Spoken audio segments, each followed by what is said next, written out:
again, it's a pleasure to be back in San Mateo. I've been out here several times as part of this project. Speaking with this big screen here, it feels a little like a TED Talk, you know? Like I should be pacing around and, you know, making witty comments at various points. Hopefully I'll be able to provide some insight into this issue of how do we get more people to walk and bike, which is really picking up steam all across the country. A little bit of background on the commission. We sound like a state organization. We actually started out as a state commission about 30 plus years ago, working on solar energy, hence the name, but we became a private nonprofit in about 1980. And we work with local governments on trying to basically make them more environmentally, economically, and socially sustainable. So those are the sort of broad focus areas that we work on. We work on climate change, we work on water issues, we work on healthy communities, community design, and community design.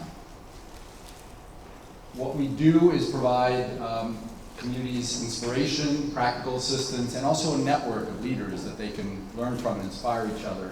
And we work both with elected officials and with staff. Our board is composed entirely of elected officials, and we also do a lot of trainings and workshops for staff. We also do participatory planning and design work like this project. We provide policy development assistance, tours and model projects, conduct networking events, often for elected officials, as well as conferences. And the one big conference we organize every year is a national conference called the New Partners for Smart Growth. So the one shameless plug I'll make tonight is for that conference. It's in Baltimore next January, at the end of January. For anybody who's interested in these topics, I really recommend it. It will probably be coming back to the West because we bounce around the country. So if we're in Baltimore next year, hopefully the following year we'll be back closer to California. We started working on these issues with something we call the Awani Principles back in 1991. So quite a while back, over 20 years ago. And they were named that because they were first presented at the Awani Hotel in Yosemite. And these principles were a response to our members' concern over how to deal with growth in California. As we know, California is perpetually growing. And for many communities, growth has often represented a negative thing. And what we were trying to do was figure out if there was a model for growth that could actually bring positive things. And people would embrace growth and development as something that actually would enhance quality of life.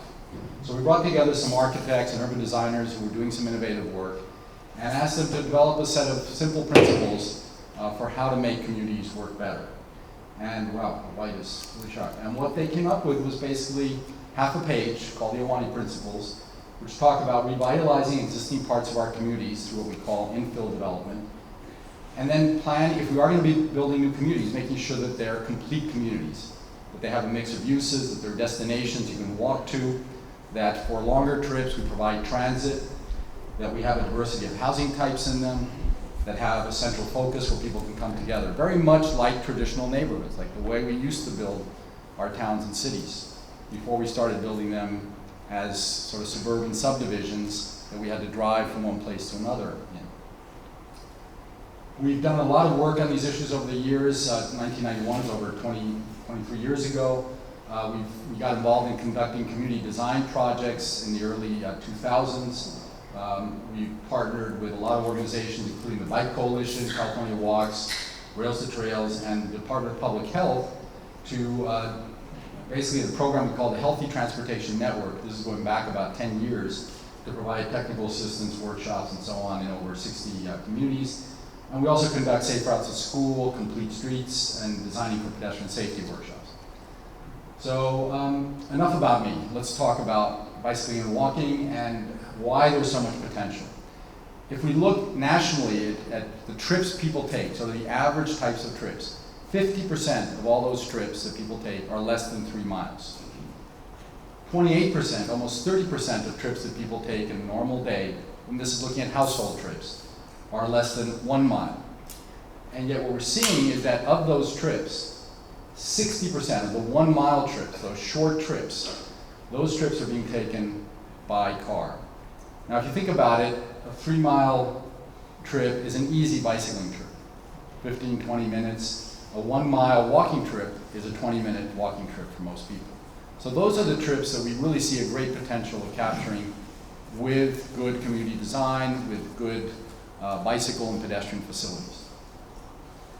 When we talk about what makes a community walkable, We know that a 10-minute walk, if people have the choice of going someplace that's 10 minutes away from where they live or where they work, they're going to opt to walk instead of getting in a car or doing anything like that. 20 minutes, a 1-mile trip may be a little bit more daunting, but people going to transit, for example, often will walk 20 minutes or a mile to get to a good transit system.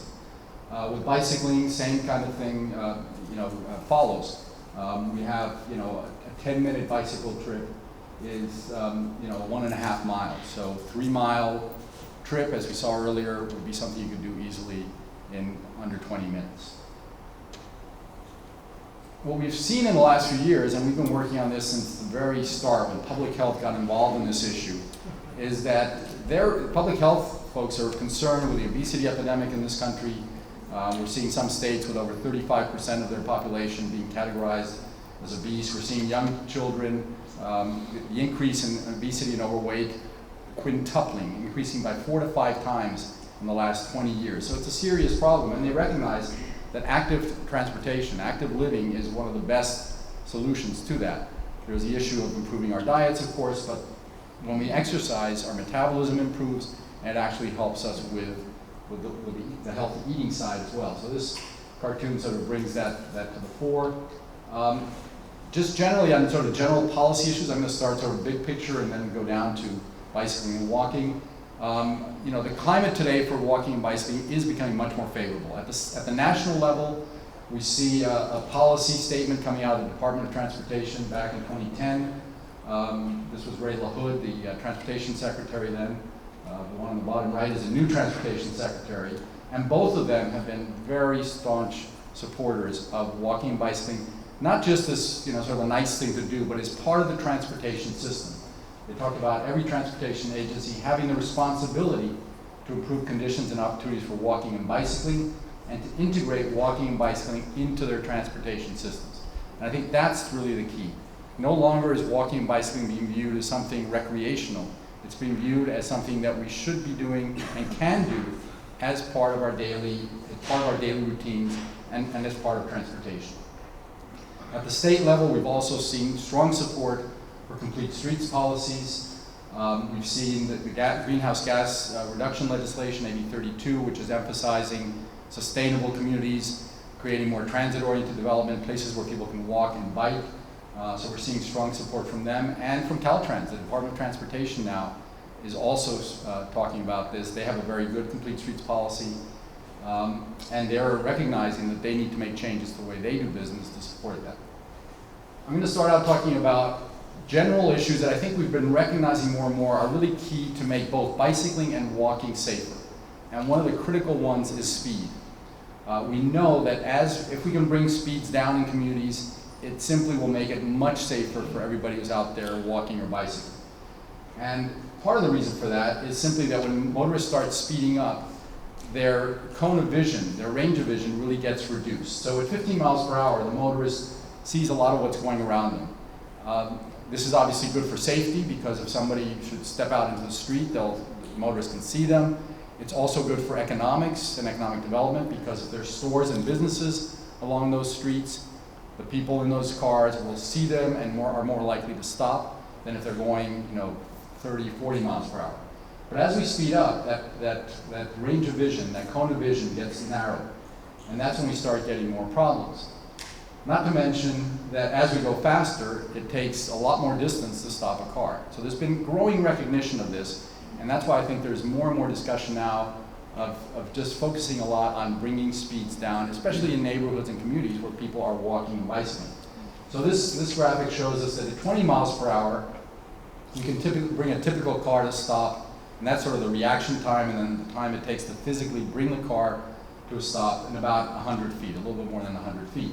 But if you just double that speed to 40 miles per hour, as you can see, it takes over 300 feet to bring that car to a stop. So the speed is a significant factor in safety. And of course, if somebody gets hit by a car at a higher speed, their chances of survival are much, much less. So at 20 miles per hour, we see that only 5% of pedestrians hit, and this is pedestrians being hit by cars, will be fatal. But just double that, again, to 40 miles per hour, and now we see that most of those pedestrians will not survive. just the simple physics of a car hitting a human being. So this is a video that comes to us from Australia. It's a safety video, several years old, which graphically brings home that point of the importance of speed. Keep in mind they're talking kilometers per hour, so when this professor talks Ks, kilometers, he's talking kilometers. The actual speeds that they're comparing are 40 miles per hour versus 37.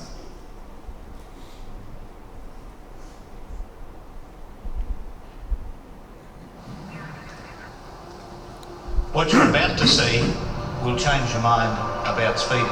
Two identical cars, one travelling at 60, the other at 65. A sudden change in the road ahead, and both drivers first react, and then, a moment later, they brake. And things start to get interesting. Down here, the difference is extraordinary. In the last 5 metres of braking, you wipe off half your speed. So this car is still doing 32 k's when it hits. This one also hits, but only at 5 k's. So no matter how good a driver you are, 5 k's difference up there makes 27 k's difference down here. Again, he's talking just a 3 mile per hour difference in the speed of those two vehicles. I mentioned earlier that Caltrans has been responsive and has started to embrace some of these concepts. One of the documents that they developed a few years ago is one about complete intersections. And the reason I highlight it is that it's especially, we know that on highways the conditions are different. People aren't walking or bicycling on most of the interstates and the larger highways. But it's when they meet the local streets that we start seeing problems. Highways becoming barriers between communities. It's difficult to get across them. And often that's because of the design of those highways, which was really designed, the highways were designed for fast on and off travel. This Complete Streets document that Caltrans developed a few years ago recognizes the challenges with that design and talks about really trying to design those intersections to work better. And I'm trying to remember, I took the slide out. There's actually a great slide in there that talks about the principles that they focus on. One of them is bringing those intersections, teeing them up. That is bringing those off and on ramps to an urban street, with sort of a T intersection. So the motorist now recognizes that they need to slow down, that they're now entering an urban environment and not having, the kinds of high speeds that we see with, say, a typical high-speed interchange, Cloverleaf, for example, where cars are getting on and off at high speed and not really allowing for pedestrians or bicyclists to cross in their path. So let me talk about pedestrians first, and then I'll talk about what some of the innovations around bicycling are. Obviously, we don't have the snow issue that they have in Boston, where this cartoon comes from, but I think the point is well taken, which is that if we don't have good sidewalks and smooth sidewalks and good crossings, it's really not very comfortable to walk. Some of the things we've been recognizing more and more, and again, this, the urban designers have sort of been doing this for a while, but we now have figured out the art of designing good sidewalks. And one of that is just to recognize the different needs of sidewalks. Sidewalks are a great part of the public realm. They're where people can meet and talk and walk. And in order for them to work comfortably, it's good to recognize all those different needs. So this graphic illustrates those 4 zones that we look at when we're looking at sidewalks. And it still allows for a lot of creativity, but it emphasizes that we do have to consider, that edge of the sidewalk where it meets the street, where we have to put all this stuff and so on. So let's look at each one of these individually. The curb zone is just a very small part of that sidewalk, but it's an important part. In my community of Sacramento, we have a lot of neighborhoods where they have rolled curbs, and as a result, the cars park up on the sidewalk and block the sidewalk. So a vertical curb is sort of the key ingredient for a good curb, a good curb zone. Is basically defining clearly where the cars go and where the pedestrians go, and not allowing motorists to sort of infringe on the pedestrian zone. The furniture zone is that space where all the stuff that we need to put out on our streets can go. It's the trees, the plants, the hydrants, the benches, trash receptacles, and so on. It's really where all the stuff can go. And by putting all those things in that furniture zone, you then can create an area for the pedestrian to walk and talk that isn't blocked by things in their way. You don't have a lot of obstacles. It doesn't become an obstacle course as you're walking. And then finally, and ideally, we really want 5 feet for 2 adults to walk side by side. When we get into a more commercial area, it's not shown in this slide, it's maybe the next one, yeah. When we get into a more commercial area, we'll start seeing sidewalks that are 8 to 12 feet and so on, but 5 feet should really be a minimum to allow 2 moms with strollers to walk side by side, 2 adults to walk side by side. And even in commercial areas, we see some communities where there's so many pedestrians, we need even wider sidewalks, wider pedestrian zones. And then finally, there's that area next to the buildings, next to the adjacent buildings, the frontage zone where we may have doors, planters, and so on. And we want to make sure that there's enough space there that people don't like walking right next to a fixed object, right next to a wall or to a door. And in some cases, we're now seeing cafes, being built more and more. It's really nice to set those buildings back a little bit if you're going to do that, to have that space in front of the building that doesn't interfere with the pedestrian zone. And the way you see this in a residential area, the furniture zone would be a planted landscape strip. The pedestrian zone, in this case, 5 feet would be the minimum we'd like to see. And then even when there is a frontage zone there, because when you have fences or walls, you want to have at least a foot buffer so you're not walking right next to the fence. In a commercial area, obviously we don't have the planting strip, landscape strip here. We have, we still have the trees, but they're in tree wells, and we have more street furniture that we have to consider. And you'll notice on the frontage zone, there's room there to put plants and other landscaping and so on in front of the buildings as well, but still keeping that clear zone for pedestrians to walk comfortably. Another thing, and I know I was talking to Ken earlier, apparently you have started to test parklets out, and I think in San Mateo, San Francisco, of course, has been a pioneer in this area. My city of Sacramento just recently adopted their parklet policy, and they've started to invite businesses to apply to build them. And this is a way to, again, take a couple of parking spaces and make them people places. And obviously by doing that, it enhances the walkability of a neighborhood. People have a place to go, hang out. This one, the one on the right is one in Davis. It was actually paid for and built by the owner of the building that's behind it. And he just saw it as something that would enhance the businesses that are in his building. The ones in San Francisco, and it is a public space, even though it was paid for privately. The ones in San Francisco are all public. There are some places where they're private, they're put out by the business, and they have that control. Long Beach, I believe, is one of those cities that has that. Obviously, getting across the street is really key, so we're starting to see some new tools. This is what's called the rectangular rapid flash beacon, and I have a little video that shows how that works. But basically, you'll notice, look at the top right, the woman pushes the button, and those 2 lights start wigwagging. You get that fast flash, and the idea is to really get the attention of the motorist as she crosses over. Now that car coming doesn't look like it's going to stop, but it does. And it does. It slows down, yeah. Well, of course, California is a yield state, so we don't require, in Oregon, they actually require the motorist to come to a full stop with pedestrians crossing the crosswalk. Most states have yield laws, which means that the motorist can just slow down enough and let you proceed. So again, we see a photo here. The beacons are required on both sides. If you have a median, you also put in the median, and it does really grab people's attention. The research that's been done on this shows that the compliance, the yield to pedestrian rate goes up significantly with this tool. We get much higher yields than just a flashing beacon, a yellow beacon. And then the other tool we have that's emerged in the last few years is something we call it was first called the HAWK, invented in Tucson, the high intensity activated crosswalk. Now we're just referring to it as the pedestrian hybrid beacon.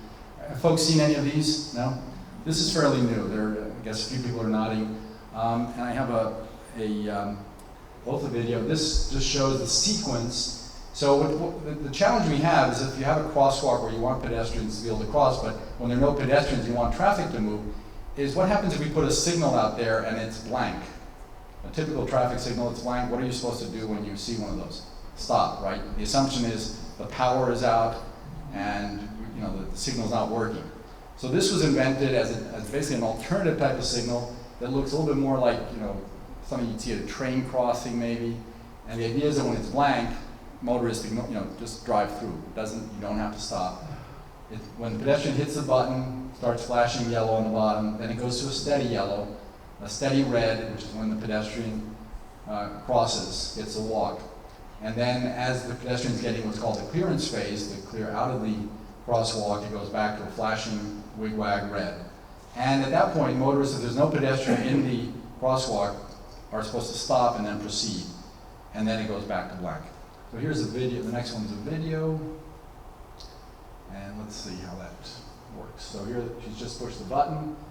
You see the yellow's gone solid now. It's gone to red. And she's gotten the walk, so she's starting to cross. She got the walk there, right? Walking very tentatively.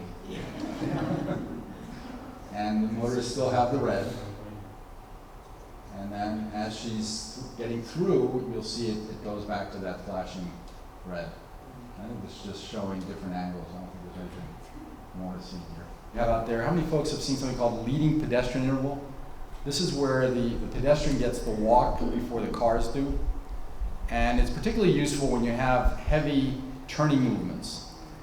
Say a one-way street meets another one-way street, and motorists just are cutting pedestrians off because they're turning on red, and even when they get the green and the pedestrian's supposed to be able to walk, they'll start cutting pedestrians off. So the idea, this is in front of the Oregon Oregon State Capitol, I guess, and they have a right turn only condition there. And you'll notice, well, you can't really see what's happening there, but basically it looks like a regular signal. The driver is green, yellow, red, but you'll notice the pedestrian has gotten the walk, but the signal is still on red. So this gentleman in the wheelchair can basically get out into the crosswalk where he's visible and make sure that cars aren't going to cut him off. And here's a video of that. Whoops, let me go back to some of them are manual. This is from Street Films, which is a great.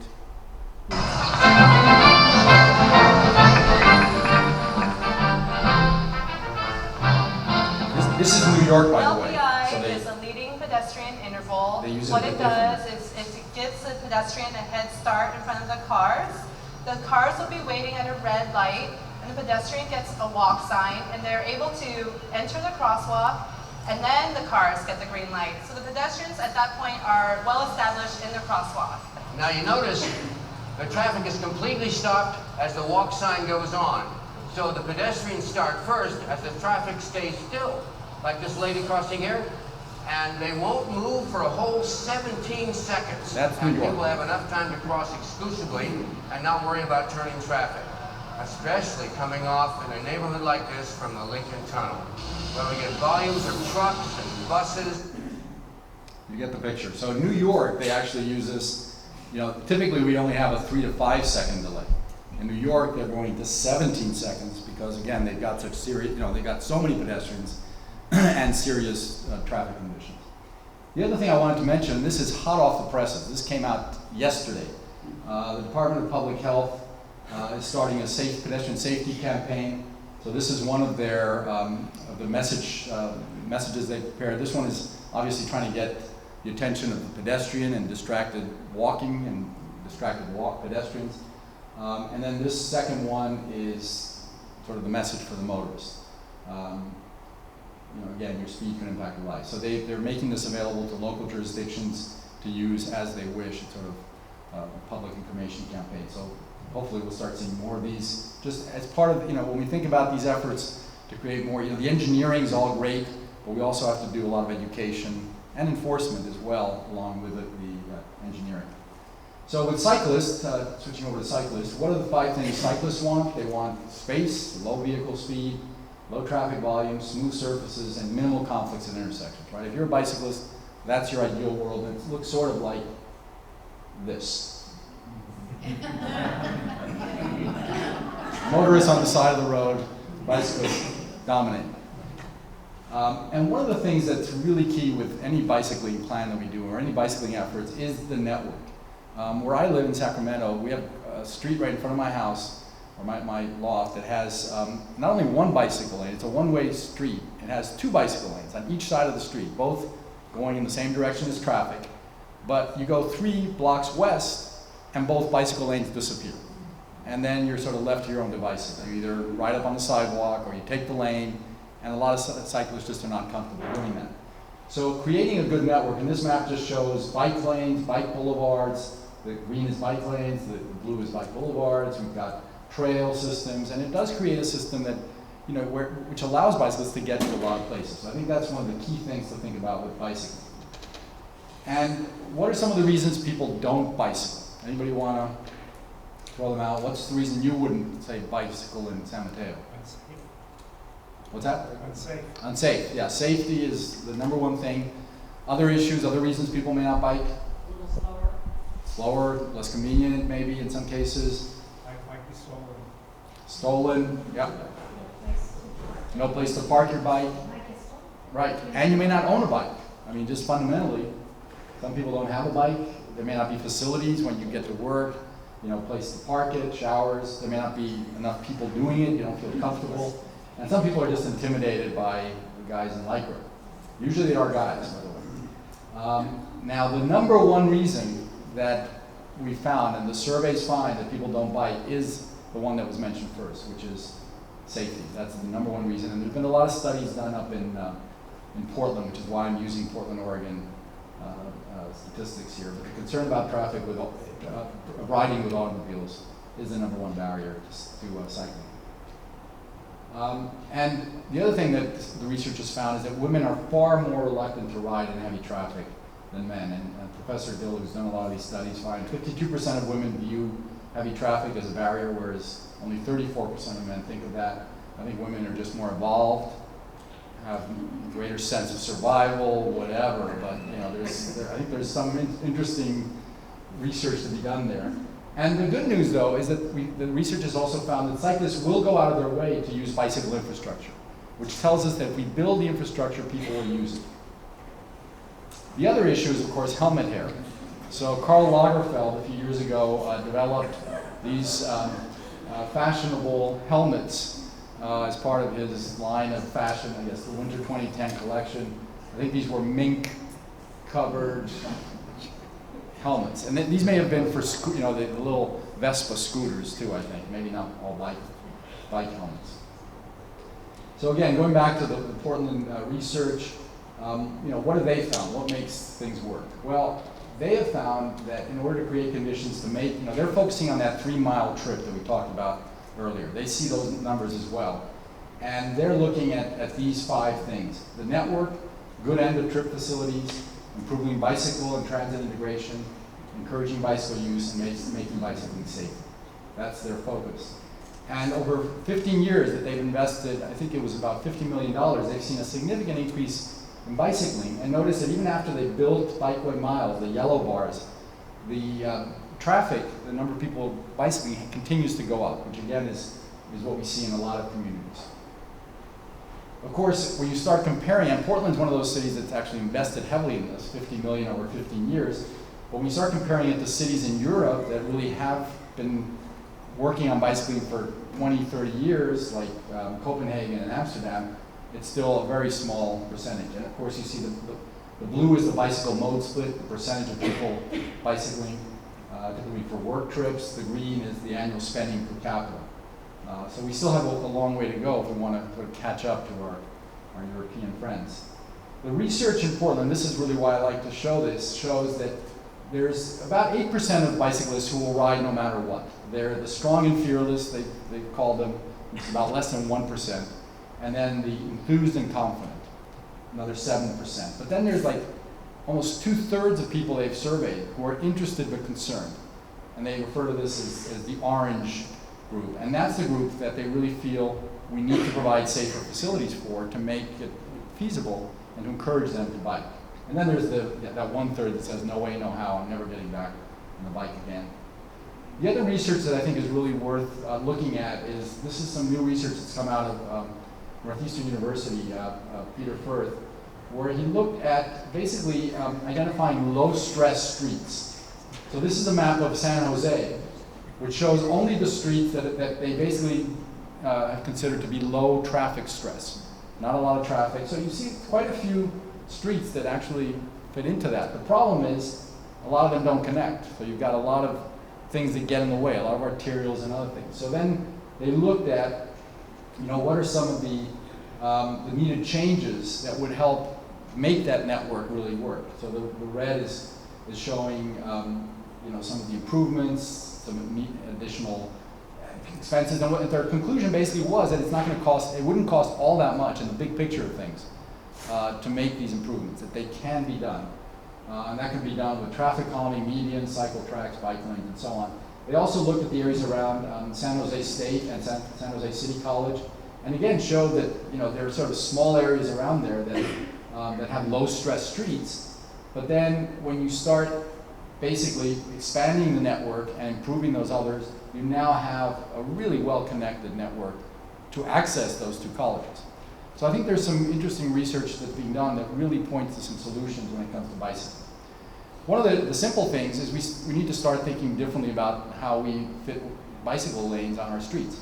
Many of our streets have lanes that are too wide, basically freeway width or wider lanes, 12, 13, 14 feet. So this photo simulation simply shows how you can narrow those lanes down and fit the bicycle lane in. More and more communities are recognizing that you can build in urban areas. It's perfectly okay to build lanes that are only 10 feet.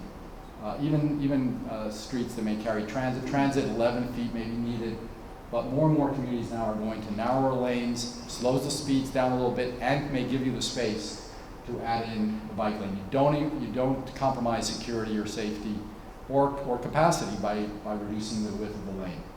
The other thing that we're seeing more and more of is what we call road diets, or right-sizing the road, where we go typically a 4-lane road. We take out 1 lane, we add a center 2-way left turn lane, and we see a significant reduction in overall crashes, 60% reduction in injury crashes. And the magic part of it is the volumes, for the most part, in most of the studies that have been done, stay the same. You may have been moving 20,000 cars a day with 4 lanes, and with 3 lanes, you're going to still move those 20,000. And there have been repeated studies that show that that's the way, that's what happens. And part of it is that when we have the 4-lane configuration, those inside lanes are being used for left turn movements. So that's where we get crashes. That's where we get a lot of conflicts. That's what really reduces the capacity of that road. If you basically put in a median or a 2-way left turn lane, you reduce those points of conflicts, reduce those potential crashes, and now the traffic moves more smoothly, albeit at a lower speed, because now the prudent driver is setting the speed on the right side versus the speeding driver on the left. Another technique we're seeing more of is buffered bike lanes. Do you have any in San Mateo yet? And this is, again, when we see lanes that we need to narrow, we want to put in a bike lane and there's a lot of space out there, let's just put in an additional buffer either on the vehicle side or on the car side, the parked cars, if there are parked cars, so you don't get doored. So these are some in Austin, some in Seattle. You'll notice back in this section where they didn't have the space, they have a shared lane marking, and then as you move further, you've got the bike lane that has that buffer to it. Fairfax, example nearby, New York City, and then the next issue is the problem with bike lanes. And this is something New York City discovered some years ago and said, if we put bike lanes in, are they really going to work? And the truth is, I lived in New York about 15 years when I was young, and no, they would not work because cars are always double parking in the bike and on the streets, the buses are there, it just would not work. So they basically went to another tool. They went to the cycle track. And we're starting to see more cycle tracks out there. And this is basically a protected lane. Now notice the cars that are to the right of that median for the bicyclists are parked. That's where we move the parked cars out, 1 lane, and now there's a buffer to the bicycle. By the way, this is also helpful for pedestrians because now the pedestrian has an island there. They're crossing less traffic, fewer conflicts, fewer lanes of traffic. And New York City has installed these on many of the major avenues now. First Avenue, 8th, 9th, Broadway, a bunch of the streets in New York City now have these cycle tracks on them. The challenge is, of course, at the intersections where you start seeing conflicts and there's some potential solutions there. San Francisco has done it with, I guess just with the bollard approach. They don't have as much space there, and they've also painted it green to highlight it. Bend, Oregon basically raised their cycle track a little bit to separate it from the travel lane. And then we're seeing colorized lanes, and the color, the green that's being used more and more, and you see that out there, is simply to point out the points of conflict where the where the bicyclists and the motorists are in conflict. So for example, we have a right turn, and you want to highlight that point of conflict, or in the intersection. Examples from Seattle, intersection treatment. These may be cars coming off a bridge or off a freeway, and the bike lane is crossing that, so the green helps to emphasize that. And any guesses why New York City might have colorized this bike lane? What's different about the location of this bike lane? It's on the left. Yeah, it's typically we see the bike lane on the right. Here, I don't know why on this street they had to put it on the left. I think that was the reason they colorized it, just to again, call attention to it. Shared lanes, shared lane markings, sharrows, those are pretty prevalent now. I'm sure you've got a bunch of them out here.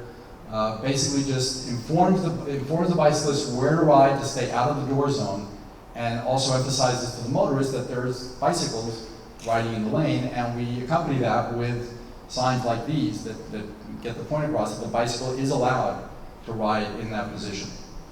And there's some examples out there. Now this is a little bit new. This is an experiment done in Long Beach. We're calling it the Super Sharrow, where they didn't just put the shared lane marking on this outer lane. They actually colorized 6 foot wide. They put a 6 foot wide green stripe. And the reason was they really wanted to emphasize this lane. There were a lot of bicyclists riding on the sidewalk. They wanted to give them a place to ride comfortably. It worked well in the street because the traffic progression was already about 10 miles per hour. There was a lot of traffic on the street, 2nd Street. And the experiment really was successful. It worked really well.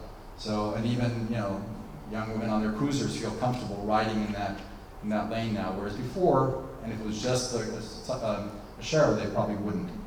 We also see bike boxes being used more and more, and that's again to, and they're green as well to highlight them. It's to allow the bicycle, especially if they're making left turns, to position themselves so they can do that. Also gives them a head start when the signal changes. Here's an example from San Francisco.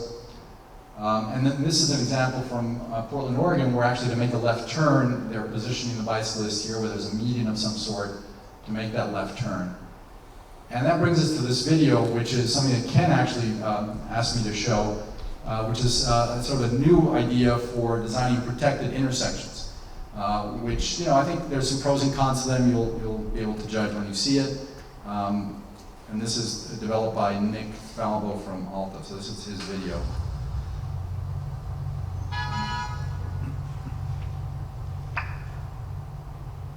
Urban planners and designers have finally figured it out. If your city is designed so that you can bike instead of drive, it will be a happier, healthier place to live. We know that protected bike lanes are the key to getting the average person to consider traveling by bike.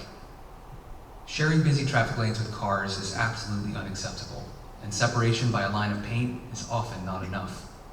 Protected bike lanes, also called cycle tracks, use curbs, planters, or parking to buffer bicyclists from moving cars. But there's still a problem. The protected bike lanes lose their benefits when they reach intersections. The buffer falls away, and you're faced with an ambiguous collection of green paint, dashed lines, and bicycle markings. One popular configuration is called a mixing zone, where cars and bikes share the lane. It doesn't matter how safe and protected your bike lane is if intersections are risky, stressful experiences. We need to make intersections just as safe and secure as the lanes that lead into them. What the protected bike lane needs is the protected intersection. Modeled after Dutch intersection design, the protected intersection brings the physical protection along with you as you ride through the crossing. A collection of design elements makes left turns simple and secure, right turns protected and fast, and provides straight-through movements that minimize or eliminate conflict from turning cars. With this design, riders will never feel stranded, exposed, or unsure of where to go and how to get there. There are 4 main elements to protected intersection designs: a corner refuge island, a forward stop bar for bicyclists, a setback bike and pedestrian crossing, and bicycle-friendly signal phasing. The corner refuge island is the key element that makes these intersections function. This island brings the protective barrier from the bike lane far into the intersection. Think of it like a curb extension for bicyclists. The island physically separates bicyclists as they make right turns and provides a secure refuge for those waiting at a red signal protected from moving cars. Paired with the corner refuge island is a forward stop bar for bicyclists. While people driving must stop back behind the crosswalk, people on bikes may yield to pedestrians and stop at a waiting area farther ahead in the intersection. Bicyclists turning left also use this space to wait when making a left turn. The advantage of this design is threefold. The forward stop location makes bicyclists incredibly visible to drivers waiting at a red light. The physical distance ahead of cars gives bicyclists an effective head start when the light turns green. And the distance of the road that bicyclists need to cross is greatly reduced. In protected intersections, the bike lane bends away from the intersection, creating a setback bicycle and pedestrian crossing. In contrast to conventional bicycle crossings that run next to moving cars, the setback crossings provide the space and time for everyone to react to potential conflicts. The critical dimension is 1 car length of space between the traffic lane and the bicycle crossing, around 6 meters. This space is often already present in the parking and buffer space of the protected bike lane. With this design, drivers turn 90 degrees to face the bike lane before they even cross it, making people on bikes highly visible and out of the driver's blind spot. To allow for adequate reaction time for all users, use a small effective corner radius to encourage a slow driver turning speed of 5 to 10 miles per hour. The last element of a protected intersection is the use of bicycle-specific signals and bicycle-friendly signal phasing. Just as important as the physical design of the intersection is the use of signals to control how and when different people can proceed. At its most secure, a protected signal phase for bicyclists will use red signals to prevent any conflicting car turning movements.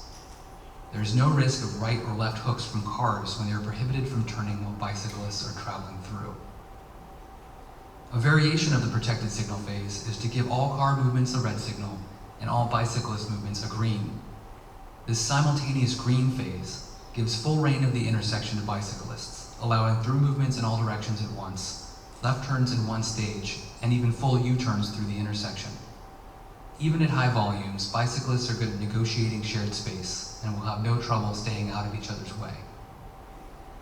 When it's not possible to prohibit conflicting movements entirely, an alternate approach is to provide a leading bicycle interval. This is a head start green light for bikes of anywhere from 2 to 5 seconds. It provides them a little extra time to get rolling, enter the intersection, and maybe even clear it completely before people driving start to move. Taken together, these design elements create a safe, clear experience for all people using the street. Signals control movements, refuge islands create protected spaces, and proper positioning of crossings and conflict points provides everyone with the time and space necessary to react to potential risks. While the protected intersection design is unconventional and non-standard in the US, so were protected bike lanes only a few years ago. Using these design concepts, planners, designers, and engineers can bring the protection of their bike lane into the space where people need it the most, and finally provide a safe place for people of all ages and abilities to ride. Learn more online with footnotes and references at protectedintersection.com. We may get there. I think there are some challenges. I think there are some potential conflicts between bicyclists and pedestrians that will need to be looked at carefully. Bicyclists may not like the idea of having to basically go through and then make a left turn, and so on. And the discussions online sort of show some of the debate that's taking place around this, but I think it's a really interesting alternative. I'm going to conclude quickly with just some final things. How many folks are familiar with Valencia Street in San Francisco? Okay, and how many folks have ridden on the Green Wave? Basically what they did in the city is they did a road diet. They removed one lane, they put in the bike lanes, and then they set the signals eventually. I think it wasn't immediate, but after a few years, for 13 miles per hour. So if you're riding on your bike, you actually get, you hit every green light on there, as long as you're riding at that speed. An innovative idea. I talked earlier about parklets. Bike corrals is sort of the equivalent, for parking your bike, having good spaces to do that. They can be done in 1 or 2 parking spaces. You can get 8 think you get 8 bikes, I don't know, about 8 bikes in one typical park space, 8 to 10. There can be some, this is at a transit stop in the station. Library, San Francisco Library downtown. This one? No, this is Houston, I think. Okay, fine. Unless I was in the wrong place when I took this. This is one in Houston, pretty high end. And then there's just the simple question of bicycle racks. And there's great literature. The Association of Pedestrian Bicycle Professionals emphasizes the need to have good bicycle racks where you can lean your bike and have 2 points of contact. And I really like these. Anybody know who designed these in New York? David Byrne, that's right. Talking Heads designed these some years ago. And each one, of course, represents a different district of New York City. So anybody know the one in the middle? Where would you think that is? Wall Street, right. Let's see, how about the one in the top middle? Fashion, 42nd Street, I think. Okay. And you've done some great bicycle racks. Ken sent me this photo of the kid bicycle racks. Down the block. Yeah, you recognize that? Okay. I think that's great. I had not seen these before. Again, sort of highlighting the fun element of bicycling. You've got some great bike lockers out there. Yep. And then bicycle share programs. You don't have one yet, right? Not yet. San Francisco. Are you on the plan to get one soon? You do. Okay, cool. So this, I don't know how many people know the history. Lyon, France were sort of the pioneers on this. They put 1,000 bikes out on their bike share program about, I don't know, 8, 10 years ago. And then Paris looked at Lyon and sort of laughed and said, you think you're going to do it? We're going to put out 20,000 bikes. I can't do the French accent, so they put out 20,000 bikes, and then cities across the world started picking up on this. So when I was in Mexico City a year and a half ago or so, they have their Ecobici, which is in a number of in the downtown and other neighborhoods. Even Omaha, Nebraska, has a small bike share program that the health provider supports. And this is the plan, when the plan was being made a couple of years ago, of the locations initially, the initial locations, and of course it's up and running now. You've got the map of locations in San Francisco where they're located, and then I guess the other one is Redwood City? Yeah, Redwood City. And finally, talking about safety and what happens when you get more bicyclists out there. All the research shows that the more bicyclists that are out there, the safer it becomes, because motorists now start seeing the bicyclists, they know to expect them. So these are statistics from Marin. The blue is showing the counts of bicyclists from 1999 to 2008, and the red is showing the collisions, and it's in absolute numbers here. So even though you have more bicyclists out there, you expect more collisions, but in fact, the number of collisions is dropping. If you actually look at the rate, this is from Minneapolis, the yellow line is the rate, and that's looking at per miles of bicycle travel. And the gray is actually the number of bicycle commuters. You can see that line above. So big increase in bicycle commuters and fewer both absolute and rate of bicycle crashes. And then the same thing from New York, ridership versus casualties. And the great news is that we're seeing bicycling take off all across the country. New York City, where when I lived there, I never would have expected people to ride in Manhattan. Just the way people drive, the congestion, you just wouldn't see that. Now, with the cycle tracks, they've seen a 35% increase in bicycle trips. And by the way, the streets on which they put the cycle tracks, the vacancy rate has dropped, and sales tax revenue has gone up. Businesses have come back to those streets. Cambridge, Washington, D.C., a lot of cities are seeing that growth in bicycling. San Francisco, Minneapolis. In Minneapolis, it's almost a 4% mode share for bicycling, which blows me away because that's averaged over the entire year, and they ride under conditions like this. In the snow, they actually plow the trails along with some of the major streets. And finally, there's some great new material and standards and design guidelines. The National Association of City Transportation Officials put out their Urban Bikeway Design Guide a few years ago, which has details on all of these treatments, a lot more treatments than I was able to cover tonight. Then they have their Urban Street Design Guide, which just was released a few months ago, which Nelson Nygaard, which Jessica works with, helped develop.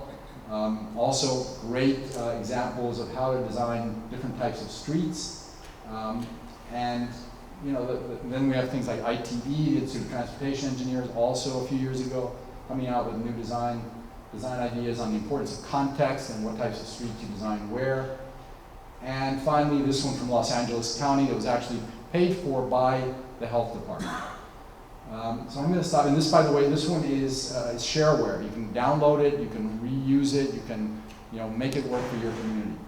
So I'm going to stop there. I know I went a little long here, Ken. Sorry about that. So it was all those videos. And hopefully we have time for some discussion now. Thank you, Paul.